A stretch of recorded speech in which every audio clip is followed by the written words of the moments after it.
Mike Sielski, Philly.com, the Inquirer columnist, will join us. Pete, if I was to ask you, I want you to kind of chew on this. Okay, I'm going to ask Mike the same question. All right. In the end, what was the risk reward for this? Think yeah. about that. Mike Sielski writes, Sixers GM Bryan Colangelo's core flaw. We'll ask him about it. Why? What would drive Coalngelo or someone around him to get so deep into that? What does it stem from? I think Mike writes a great column, Philly.com, the Inquirer. You can read it now. And he joins us now on the Boardwalk Honda Hotline on 97.3 ESPN. Hey, Mike, welcome back. Afternoon, fellas. How are you? This is a doozy, isn't it? Not bored. All we're missing here is, Bryan Colangelo's or his wife doing sit-ups in their driveway. And this would be the ultimate Philadelphia story. Let me start with that with you. What is the risk reward in this situation? Oh, God. I mean, there's very little reward and, as we found out, all kinds of risk. I mean, let's be honest here. I'm on Twitter right now as I talk to you guys, kind of waiting to see, if and when the ball drops on any kind of decision the Sixers made. And, we've all been there. We're all on this, social media platform where you want to say something snarky or something you think is funny, or you want to defend yourself, and you run the risk of having it either taken the wrong way or you say something inappropriate. And before you know it, there's a deluge coming, and you're putting yourself and your job at risk. And it certainly appears that either Bryan Coalangelo or someone very close to him did that in this situation. And, it's a thoroughly modern 21st century sports story, and I don't think it's going to be the last we see of something like this. Yeah, and I know I'd like to ask you, Mike, because obviously you've an award-winning columnist. You've worked for some major news outlets. If you were to get this tip, would you have followed the same way that the Ringer reporter Ben Petrick did, or do you think you would have to vet the source more, or does that not matter? No, I think I don't know what the editorial process at the Ringer is. I can tell you this, Mike. When I worked at the Wall Street Journal, they would not have run this story for this reason, that the Ringer never nailed down who the burner accounts belong to. And the Journal would have insisted that the reporter confirm that. Now, I'm not suggesting that it was wrong for the Ringer to publish. Right. I'm just saying if there was a hole in the story, that was the hole. It was that, they never conclusively proved that Coalangelo operated all 5 of those burner accounts. They had him copping to the one, and they had the fact that they had taken 2 of them to him, and then they had the 3 in their back pocket, and then the 3 went dark after he found out about the 2 that they had, if that makes sense. A lot of people are pointing to that as kind of a smoking gun in some kind of way, but it really isn't, because you don't know who actually shut the accounts down and who actually was operating them in the first place. Well, Mike, so to answer real quick, we just were discussing this. If, in fact, he got a call and PR goes to Bryan and says, hey, I just got a call from a reporter about these 2 accounts. Do you know anything about them? And Bryan says, yeah, the one is actually mine. The other one I don't know anything about. At that moment, for them to get shut down, wouldn't he either A, have to know about them, or B, be the person behind them for them to go from public to private? He would have to call his wife and be like, or whomever, and say, hey, I just got asked about those accounts. You better do something. Yeah, that's a likely scenario. The other possibility is that the PR person, maybe he took a look at, pardon me, the 2 accounts. Maybe he looked at the one, because the one that he admitted to, he was not posting anything from. Right. But the other one someone had been posting from that. So it's possible that he knows who that person, he reads the posts from that Twitter account, realizes who the person is, and goes to that person and says, hey, are you doing this? And that person shuts the account down, and the other accounts down. We really don't know what happened. And to get back to your original question, as I said, if you could point to one flaw in the Ringer story, they didn't have that nailed down. And, how the Inquirer and the Daily News would have handled that, I'm not 100% sure, but I can tell you without reservation that the Wall Street Journal probably wouldn't have run that story. And again, I'm not saying that makes it right or wrong that the Ringer did. I think the Ringer did Ben Hetrick did an incredible job with this piece. So, Mike, why? Why do this? Why would he be motivated? What would motivate him to want to get these messages out there? What is the feeling of why a guy who is in charge of a team that is on essentially at the top of the NBA world right now, save for the two teams in the finals, why would you do this?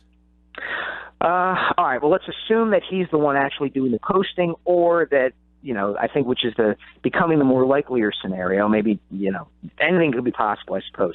But the more likely scenario is that somebody is doing the posting for him, someone who is familiar with his thoughts and information about the team.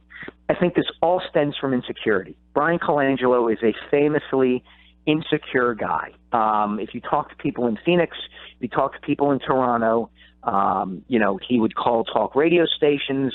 He would confront media members about things they had written months before.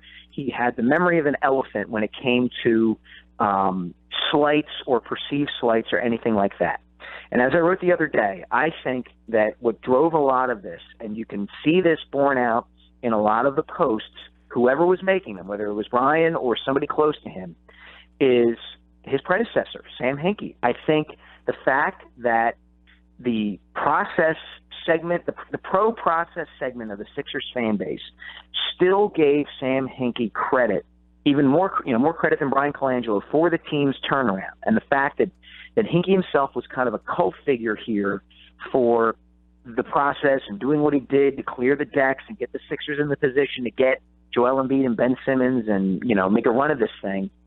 I don't think, it doesn't take much to understand that Coalangelo couldn't let go of that. And either he or his wife or whoever was running these accounts, wanted to try to, even the scales out and wanted to stand up for him. And I don't get it. Like, on the one hand, I understand wanting to defend yourself or wanting to defend someone you love or care about or are loyal to. But by the same token, like, you have to understand what the risks and possible damage are. And if you look at the information that was put out on these accounts, you're talking about possible HIPAA violations with respect to information about Jahlil Okafor.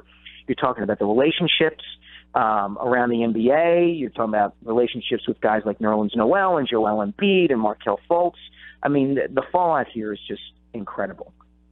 Mike Sielski with us. And, Mike, the timing of it, too. I mean, there's talk out there that this could be the biggest offseason for the Sixers in franchise history, and now this falls in their lap. How do you think that weighs on their decision of how fast and how quickly to move forward, yet respect due process and all that? Well, I mean, the respecting due process is a real thing, Pete. I mean, you're going to have lawyers here going back and forth about, all right, if Bryan did not post these things, is he liable and can the team fire him for the fact that they were posted? And while, certain things may seem cut and dried, that doesn't mean that they can't be parsed for days and days and days. I think it would certainly, from a basketball standpoint, benefit the Sixers to dispense with this as soon as possible, because if Bryan Coalangelo isn't going to be running their basketball operations department anymore, they've got to get somebody else in here who is going to and who can and is going to, are they going to start fresh with whatever plan they had from the off season? Presumably they've outlined some kind of approach for either pursuing free agents, i.e. LeBron James, making a trade for Kawhi Leonard. Are you going to bring J.J. Redick back? I mean, there's any number of things that, the ball had already gotten rolling on when this thing broke. So, from a basketball standpoint, yeah, it would behoove them to take care of this and rectify it as soon as they possibly can. The problem is that, as you said, due process and the way these things legally have to play out may not allow them to do that. I mean, if they're not able to prove that Bryan Coalangelo himself was behind this, but yet they have like a preponderance or a strong, line of thinking where they think that it was his wife, somebody had to tell her, right? You had to get that information from somewhere. Right, yeah, and that would come down to his contract and the whatever enumerated factors could lead to him being fired, whether it's conduct detrimental to the team or some kind of nebulous phrase or standard that perhaps could be used. But I don't know the ins and outs of Bryan's contract, so I'm the last guy to speculate about that. But I would think that there's if they want to get rid of him, they're going to have to go parsing his contract to find something that would allow them to do that. Now, you mentioned that he would call talk radio shows in the past, or that line of thinking I think I've seen several times in the last 24 to 48 hours, that is because I guess people reached out to different NBA executives, and they were like, oh, I get the term rabbit ears comes to mind, like, oh, not surprised, he's pretty thin-skinned, or he would always overreact when people were criticizing him. So this isn't new. No, it's not new. I think what changed for his part was the nature of the market that he was working in. I mean, the two previous markets he had worked in were Phoenix with the Suns and Toronto with the Raptors. And the Phoenix market compared to Philadelphia is very tame. And Toronto cares about the Maple Leafs and probably the Blue Jays before they care about the Raptors. So whatever criticism he got in those markets, if he was reacting to that, imagine what he must have been thinking here in Philadelphia when, oh my gosh. Yeah, I mean, just think about it. Yeah, I mean, never mind the fact that half the fan base, at a minimum, was conditioned to dislike him because he was the replacement for Sam Hinkie, their hero. And then you have people who, don't like anything about what the Sixers have done. They don't like the idea of tanking at all. And, I mean, I think there's a lot to be said for the fact that you don't see people either, in the traditional media or on social media involved with the NBA rushing to defend him. There's nobody out there saying, Bryan couldn't possibly have done this. This doesn't seem like something he would have done. It just seems like there's this, oh, okay. Like, this is what happens when you get a guy with a personality like Bryan Coalngelo involved with social media. And like I said, you can't tell me. And there's been reporting, by Adrian Wojnarowski, for instance, at ESPN, that's confirmed this. You can't tell me that the fact that Hinkie remained as popular and as much of a lightning rod as he was didn't play into either Colangelo's, resentment and his expression of that resentment, and maybe, his or his wife's or someone else's decision to express that resentment publicly on Twitter. Right. Mike Sielski at Philly.com writes the piece about maybe what would push somebody, Bryan or somebody around him. I mean, I guess it doesn't matter who else it was. The comments would be coming from Bryan. If you're this close with some of the stuff, they would be going from him to somebody else. So I think you're right that the insecurities of something, because a lot of the see, everybody's talking about these Twitter accounts, but there's also these Discus comment section accounts with these other names that essentially was also commenting on stuff from Toronto, on Vasari, and obviously on Hinkie and players here. So it's not just the Philly stuff that he's trying to get his message out to. It's stuff that happened and the reputation he got in Toronto for getting blown out of there. Exactly. And look, you guys know this as well as I. In today's day and age, if you are somebody who writes or comments about sports or politics, whatever, any kind of controversial issue, it's almost a one-way street, and it's not quite fair, but it's the reality of the way it is. It's so easy nowadays for people to anonymously rip you or criticize you.